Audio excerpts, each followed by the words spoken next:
Сәлеметсіңдер ме балалар? Бүгін біздің каналымызда қазақ тілі 2-ші сыныптың 13-ші сабағы. Сабақтың тақырыбы я әрпінің жазылуы. 51-ші жаттығу. Мәтінді дауыстап оқы. Бақтияр неге ұялды? Бақтияр мен Саят жолда шелегі суға толы қарт әжейді кездестірді. Әжей кішкене жүріп, тоқтап демалады. Саят әжейге көмектеспек болды. Сонда Бақтияр, елдің бәріне бірдей көмектесе бересің бе? Деді оған. Бірақ Саят оны тыңдамай, әжейдің шелегін үйіне апарысып берді. Бақтияр бірде шөлдеп келе жатып, ауылдың шетіндегі үйге бұрылды. Сол үйден су ішкісі келді. Есікті ашқанда баяғы қарияны көрді. «Іш, балам, іш», деді әжей су беріп тұрып. Бақтияр ұялғаннан суды ішпестен далаға атып шықты. Мәтін Балдырған журналынан алынған. Осы мәтінге байланысты астындағы тапсырмаларды бірге орындайық. Мәтін не туралы? Мәтін Бақтиярдың үлкен кісіге көмектеспей, сол іс-әрекет үшін ұялғаны туралы. Келесі, Бақтияр неге ұялды деп ойлайсың? Оның орнында сен болсаң, не істер едің?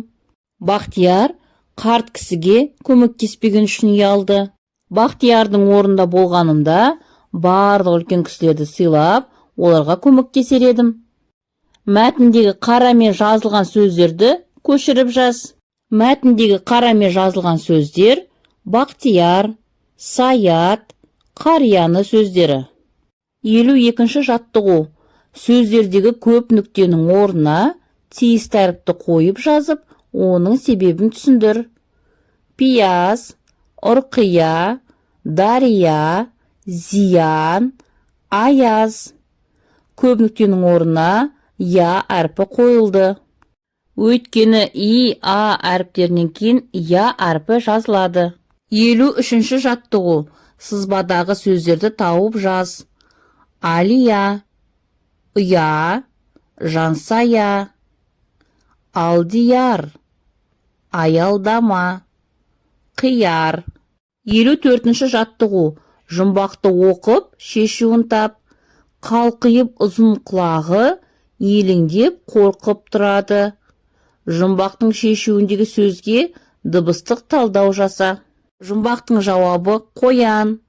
Қоян сөзінде 4 әріп, 5 дыбыс бар. 55-ші жаттығу.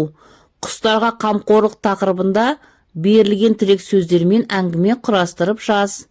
Тірек сөздер: балалар, құстар, ұя жасау, жем шашу. Ал балалар әңгіме құрастырып жазайық. Балалар құстарға ұя жасады. Ұяның алдына жем шашты. Осымен балалар сабақ аяқталды. Соңына дейін көргендеріңе рахмет. Сабақ ұнаса лайк басып, каналға тіркеліп алыңдар.